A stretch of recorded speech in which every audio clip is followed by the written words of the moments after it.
what are some of the benefits that people can see in their taxes by having a home-based business? It's huge. You know, like even the, you know, my book is write off almost anything. Um, I've just been doing this for so long, and it's just, you know, probably when I went full time, it was like, okay, I really need to know everything about this. Like, you know, I'm going to earn income. I'm not letting the tax man take it. Yeah. Right. That was sort of like I'm learning, you know, so up until that point in time, I was claiming some stuff, but, you know, I had a corporate job. It wasn't really my sole driving an income through my home-based business. It was providing a nice income, but not in comparison to my corporate job and my focus. So it was really, you know, 2010, 2011, I just said, okay, that's it. Like you know, as my income started to grow in my home-based business, it's like I'm doing whatever I can here. And I just became my own little tax geek, right? So, and my narrow focus was home-based tax write-offs. And, you know, like I honestly believe that everybody should have a home-based business, whether you have a corporate job or you're starting out. Like, not only is it fun to be home and doing what you enjoy, you know, find what you enjoy to do, but the tax write-offs are just amazing, right? So, you know, and it's just, you know, I kind of just got a passion for it. And then sort of as the years went on, I was starting to talk to other people in home-based business. They're like, I didn't know that. You didn't know, really? And I was like, you know, I could quantify in my head a conversation, and the tax savings value was $3,000.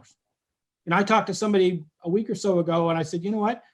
If you refiled an amendment for 2019 and filed a correct tax return for 2020 as your home-based business, you just saved about $20,000 in taxes. My goodness. Wow. Like it can be significant, right? And people, you just, you know, I always say you don't know what you don't know, and you got to figure it out. You got to find a way to understand these write-offs and what you can do. And it's, so, you know, you can literally write off, you know, almost anything. I mean, it's a wide open term, but right. It's pretty fun, right?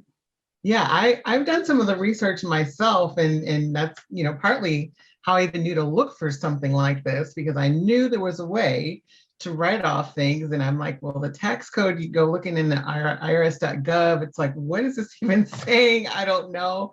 But to have something like your book to really break it down, make it easy to follow and understand exactly what you can do is so helpful. I know for myself and others, if you're just doing, if you're doing a home-based business on the side, or you're just really getting ready to ramp up, you have all that tax you're paying from your salary that you could potentially get back, if not all of it, just depending on what you're doing, right? Exactly. Like I always tell people, you know, in the US W-2, in Canada, we call it a T4, but I always say, you know, go get your last W-2 from last year. How much income tax did they take off? And they're like, oh, I don't know. And I said, just guess. So what's this? And it's like, that's your target starting out. How much of that can you get back? Right? What's that worth? And especially if it's a side gig and you're working full time, you're not sure, you know, like I did it for years before I left corporate, right? So I was getting $6,000, $7,000, $8,000, $10,000 tax refunds every year because I had a little side business. Wow. Come home at night, work an hour, like, you know, so, you know, like what you said earlier, you know, you can write off almost anything, but if you're not documenting it and keeping records, you're leaving yourself vulnerable. So the IRS ever comes back and said, Georgette, like, before I send you that refund, I need a little more details from you, right? Like, tell me more about this business. Like, and they start asking questions, and you got to have your act together, right? So, absolutely.